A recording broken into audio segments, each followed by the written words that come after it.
بسم اللہ الرحمن الرحیم نحمدہ ونصلی علی رسولہ الکریم اما بعد۔ محترم دوستوں اور بزرگوں، میں سلام کے آداب کے سلسلے میں آپ حضرات کے سامنے دین کی باتیں عرض کر رہا تھا۔ گزشتہ مجلس میں نے آپ کو یہ بتایا کہ سلام کرنا یہ ایک شریعت کا الگ حکم ہے اور سلام میں پہل کرنا یہ دوسرا حکم ہے۔ دونوں چیزیں شریعت میں مطلوب ہے۔ آپ سلام کرو اور دو سلام کرنے والوں میں پہل کرو۔ سامنے والا بھی کر سکتا ہے، آپ بھی کر سکتے ہیں، تو یہ پہلو آپ پہلے اٹھا لو کہ میں پہلے سلام کروں۔ اس کی وجہ سے اللہ تعالیٰ کا قرب، اللہ کی ولایت اور نزدیکی بھی حاصل ہوتی ہے، اور رسول اللہ صلی اللہ علیہ وسلم کے ارشاد میں ملتا ہے کہ جو آدمی سلام میں پہل کرتا ہے وہ آدمی تکبر سے بری ہے۔ حضرت عمر رضی اللہ تعالیٰ عنہ کے ارشاد میں یہ بھی ملتا ہے کہ سلام میں پہل کرنے کی وجہ سے محبتیں بڑھتی۔ چنانچہ حضرت عمر فرماتے تھے کہ اپنے دوست کی خالص محبت پانی ہو تو 3 کام کیا کرو۔ کسی بھی دوست کے ساتھ نکھالستہ اور خلوص حاصل کرنا ہو تو 3 چیزوں کا اہتمام کیا کرو۔ سب سے پہلی چیز تو یہی کہ سلام میں پہل کرو۔ سامنے والے کو، دوست کو موقع نہ دو کہ وہ پہلے سلام کرے، تم پہلے سلام کرو، اور دونوں دوست اس کا اہتمام کریں گے تو دونوں کے درمیان میں آپس میں محبتیں بڑھے گی۔ دوسرے نمبر کے اوپر اپنے دوست کے جتنے بھی نام ہوں، الگ الگ لوگ الگ الگ ناموں سے کسی کو پکارتے ہیں، تو ان میں سب سے زیادہ اچھا جو نام اس کو لگتا ہو اس نام سے اس کو پکارو۔ اور تیسرے نمبر کے اوپر اگر مجلس کے اندر وہ تم کہیں بیٹھے ہوئے ہو اور وہ دوست آ جائے تو تم اس کے لیے تھوڑا سا کھسک جایا کرو۔ جگہ موجود ہو تو بھی تھوڑا سا اس کے اکرام اور اہتمام کے اندر کھسک جایا کرو۔ غالباً رسول اللہ صلی اللہ علیہ وسلم کے حوالے سے بھی ایک روایت میں یہ بات آتی ہے۔ رسول اللہ صلی اللہ علیہ وسلم تشریف فرماتے، بازو میں ایک جگہ خالی تھی، ایک آدمی آئے، خالی جگہ موجود ہونے کے باوجود بھی آپ تھوڑا سا کھسکے، تو صحابہ نے پوچھا ہے رسول اللہ جگہ موجود تھی آپ پھر بھی کھسکے؟ تو غالباً آپ نے اس طرح سے فرمایا تھا کہ مسلمان بھائی کا اتنا بھی اکرام نہ کروں؟ یعنی آدمی کھسکتا ہے تو سامنے والے کے دل میں اپنے ایک اعزاز کا احساس ہوتا ہے، مجھے اکرام دیا گیا اس بات کا احساس ہوتا ہے۔ تو یہ 3 چیزیں حضرت عمر رضی اللہ تعالیٰ عنہ کے فرمانے کے مطابق خلوص پیدا کرتی ہے، دوستی کے اندر جو ہے پاکیزگی لایا کرتی ہے۔ سلام میں پہل کرو۔ اب ہمارے یہاں آپ دیکھیں گے ہم لوگ جتنا کسی دوست سے یا اپنے سے کلوز ہوتے ہیں، جتنا زیادہ قریب ہوتے ہیں، انہی 3 چیزوں میں سب سے پیچھے رہتے ہیں۔ چنانچہ اجنبی کو تو آپ سلام کر لیں گے، لیکن اپنے دوستوں کی مجلس میں جانے کے موقع سے کم لوگ سلام کا اہتمام کرتے ہیں۔ اپنائیت جن میں ہوتی ہے ان میں سلام کا رواج آہستہ آہستہ ختم ہوتا ہے۔ آپ دیکھیں گے 2 دوست آپس میں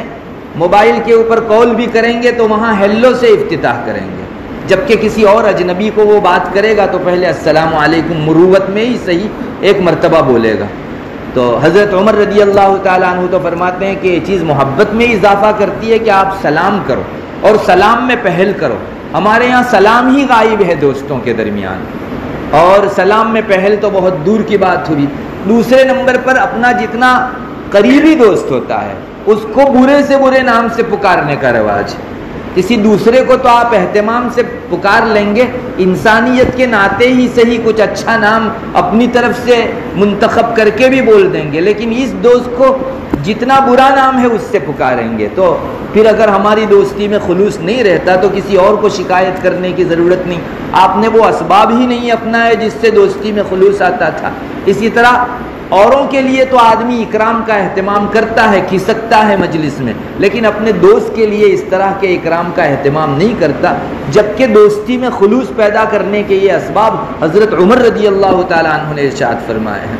ایک اور حکم سلام کے تعلق سے یہ ہے کہ مسلمان آپس میں ایک دوسرے سے ملیں تب تو سلام کیا ہی کریں، لیکن اپنے گھر میں داخل ہوں یا گھر سے باہر جائیں تب بھی مستقل سلام کریں، اپنوں کو بھی سلام کریں، بیگانوں کو بھی سلام کریں۔ بعض روایتوں میں یہ چیز ملتی ہے، سلام کو پھیلاؤ چاہے تم اسے پہچانتے ہو یا نہ پہچانتے ہو، سامنے والے آدمی کو اگر نہیں بھی پہچانتے ہو مسلمان ہے، ایک مرتبہ تم سلام کرو۔ اس کا بھی ہمارے یہاں تھوڑا سا کم رواج ہے، اپنے پہچان والوں میں تو سلام کا عرف ہے، لیکن دوسرا ایک اجنبی مسلمان آ گیا تو کم لوگ اسے سلام کرتے ہیں۔ رسول اللہ صلی اللہ علیہ وسلم کی تعلیم یہ ہے کہ اپنے ہو یا بیگانے، پہچان میں آنے والے ہو یا اجنبی لوگ، سب کو سلام کیا جانا چاہیے۔ بہرحال گھروں کے اندر داخلے کے موقع سے بھی ہمیں سلام کرنا چاہیے، چاہے اپنا گھر ہو یا کسی اور کے گھر میں آپ داخل ہو۔ چنانچہ حضرت قتادہ رضی اللہ تعالیٰ عنہ کی ایک روایت ہے، وہ بڑے جلیل القدر تابعی ہیں،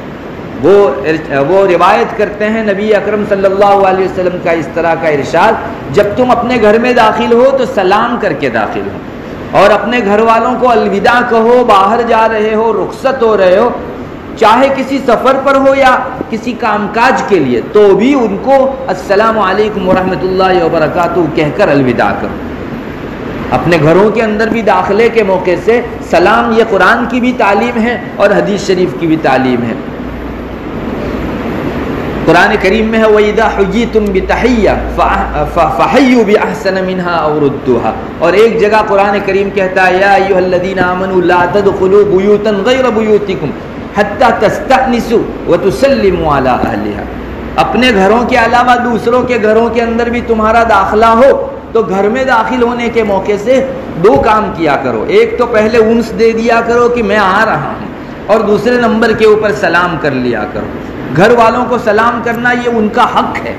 اگر ہم نے سلام نہیں کیا تو سمجھو ایک حق دینے سے ہم نے گریز کیا، اس لیے گھروں میں داخلے کے وقت بھی اور گھر سے باہر نکلنے کے وقت بھی سلام اسلام کی سنت ہے، رسول اللہ صلی اللہ علیہ وسلم کی یہ تعلیمات میں سے ہے۔ اپنے چھوٹوں کو بھی یہ بات سکھانی چاہیے کہ وہ گھر میں داخل ہوں تو سلام کیا کریں، جیسے رسول اللہ صلی اللہ علیہ وسلم کا معمول تھا۔ حضرت نبی اکرم صلی اللہ علیہ وسلم کے ایک بہت قریبی خادم تھے، حضرت انس ابن مالک رضی اللہ تعالیٰ، لگ بھگ 10 سال تک ان کی ماں نے رسول اللہ صلی اللہ علیہ وسلم کی خدمت میں ان کو رکھا تھا، اور آپ کی وفات تک وہ آپ کی بہت قریبی خدمت کرتے رہے۔ بار بار ایسے مواقع آئے کہ گھر کے درونی احوال یا تو آپ صلی اللہ علیہ وسلم کی ازواج مطہرات سے ہم کو معلوم ہوئے یا قریبی خادم سے معلوم ہوئے، تو حضرت انس رضی اللہ تعالیٰ عنہ کا مقام ان خدام میں ہے جن کو رسول اللہ صلی اللہ علیہ وسلم کی خدمت کا 10 سال تک شرف حاصل ہے۔ تو کہتے ہیں کہ ایک مرتبہ مجھ کو رسول اللہ صلی اللہ علیہ وسلم نے فرمایا یا بنی، اے میرے بیٹے، تم جب بھی گھر میں داخل ہو اپنے تو اپنے گھر والوں کو سلام کیا کرو، تو یہ تمہارے لیے بھی برکت کا ذریعہ ہے اور تمہارے گھر والوں کے لیے بھی برکت کا ذریعہ ہے۔ اگر ہمیں معلوم ہو جائے کہ یہ چیز گھر میں، پیسوں میں، چیز میں، مال میں برکت لانے والی ہے، اہل و عیال میں برکت لانے والی ہے، تو ہم اس کا اہتمام ضرور کریں گے۔ حدیث شریف میں یہ بات آ چکی ہے کہ گھر میں داخلے کے وقت اگر کوئی آدمی سلام کرتا ہے اللہ تعالیٰ اس گھر میں برکت رکھ دیتے ہیں۔ ہمیں چاہیے کہ ہم برکت کے اور اسباب جہاں اپنائیں، اس پکے سبب کو ضرور اپنائیں جس کو نبی اکرم صلی اللہ علیہ وسلم کی سچی زبان ارشاد فرما چکی ہے۔ سچی بات یہ ہے کہ ہمارے یہاں گھروں میں داخلے کے وقت یا گھر سے نکلتے وقت اتنا زیادہ اہتمام سلام کا نہیں ہے۔ بہت سے گھرانوں کے اندر اس کا اتنا خصوصی اہتمام کروایا جاتا ہے کہ بچہ اگر سلام کر کے نہ آئے تو واپس بھیجا جاتا ہے۔ ہمارے یہاں ایک مرتبہ ایک مہمان آئے ہوئے تھے، کوئی بچہ داخل ہوا، اس نے سلام نہیں کیا تو بہت تعجب کا اظہار کیا، انہوں نے کہا کہ ہمارے یہاں تو یہ چیز ہوتی ہی نہیں کہ بغیر سلام کے کوئی بچہ داخل ہو۔ تو بہت سے گھرانے اس کا خصوصی اہتمام کرتے ہیں اور اس کی برکت سے وہ محظوظ بھی ہوتے ہیں۔ اللہ کے رسول نے فرمایا کہ سلام کرنے کی وجہ سے برکت ہوتی ہے، اس میں کوئی شک و شبہ کی گنجائش رہ ہی نہیں جاتی۔ اہل و عیال میں بھی برکت ہوتی ہے، مال و منال میں بھی برکت ہوتی ہے، سب چیزوں کے اندر اللہ تعالیٰ برکت عطا فرماتا ہے۔ اور کوئی گھر کے ساتھ خاص نہیں ہے بلکہ کسی مجلس میں جاؤ وہاں بھی یہی حکم ہے۔ چنانچہ بعض روایتوں میں ہے، حسن حسین میں وہ روایت موجود ہے جس کا خلاصہ کچھ اس طرح سے ہے، رسول اللہ صلی اللہ علیہ وسلم کا اس طرح کا ارشاد ہے، جب تم کسی مجلس میں جاؤ تو مجلس والوں کو سلام کرو، پھر اگر تمہارا جی چاہے تو مجلس میں بیٹھو،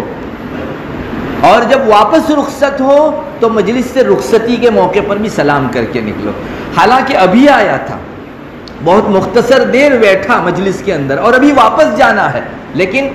مختصر سی دیر کے اندر بھی آپ کو 2 مرتبہ ایک آنے کا اور ایک جانے کا سلام کرنا چاہیے۔ یہ سب تعلیمات اسلام کی ہیں۔ مسلمان اگر اپنے درمیان میں اس چیز کو اپنائیں تو انشاءاللہ اسلامی کلچر زندہ ہوگا، اسلام کی ایک تہذیب کا بول بالا ہوگا، جیسے کہ آج انگریزی تہذیب کا بہت بول بالا ہے۔ ایک آدمی، اللہ ہمیں معاف فرمائے، مسلمان ہونے کے ناطے السلام علیکم کے اندر وہ اعزاز محسوس نہیں کرتا جو انگریزی خطاب اور سمبودھن کے اندر وہ جو ہے اعزاز محسوس کرتا ہے۔ حالانکہ اسلامیات کو ہم نے کھو دیا، اس کا جو گہراپن ہے اسلام کے سلام کا، وہ ان کے دسیوں جو ہے رسمی سلاموں کے اندر نہیں ہو سکتا۔ رسول اللہ صلی اللہ علیہ وسلم کی سنت ہے، اللہ تعالیٰ کا حکم ہے، اس لیے اسی میں مسلمان کو اعزاز معلوم ہونا چاہیے۔ بہرحال سلام کے پھیلانے کا اسلام نے اتنا زیادہ اہتمام کروایا کہ ابھی مجلس میں آیا، معمولی دیر بیٹھا، واپس جا رہا ہے تو آنے کا سلام الگ اور جانے کا سلام الگ۔ بعض روایتوں میں اور بھی آیا ہے، حضرت ابو ہریرہ رضی اللہ تعالیٰ عنہ کی روایت ہے، رسول اللہ صلی اللہ علیہ وسلم کا اس طرح کا ارشاد ہے کہ جب تم کو اپنا کوئی مسلمان بھائی ملے تو اس کو سلام کرو،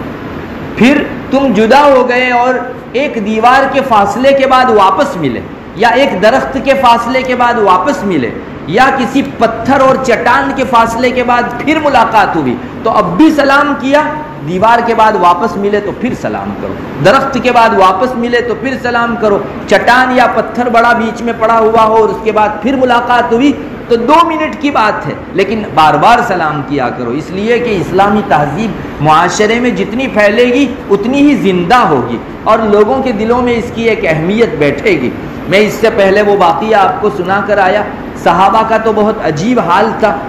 طفیل رحمہ اللہ وہ کہتے ہیں کہ میں حضرت عبداللہ ابن عمر رضی اللہ تعالیٰ عنہ کے پاس بار بار آتے رہتا تھا، تو حضرت ابن عمر رضی اللہ تعالیٰ عنہ بازار میں جاتے تھے، تو ایک دن مجھ کو کہا حضرت عبداللہ ابن عمر نے کہ طفیل چلو بازار میں جانا ہے، تو طفیل نے کہا کہ حضرت آپ بازار میں جاتے ہو، کسی دکاندار کے پاس کھڑے بھی نہیں رہتے ہو اور کوئی خرید و فروخت بھی نہیں کرتے ہو اور کسی جگہ بھاؤ تال بھی نہیں کرتے ہو، تو آپ مجھے بازار میں لے کر جاتے کیوں ہو؟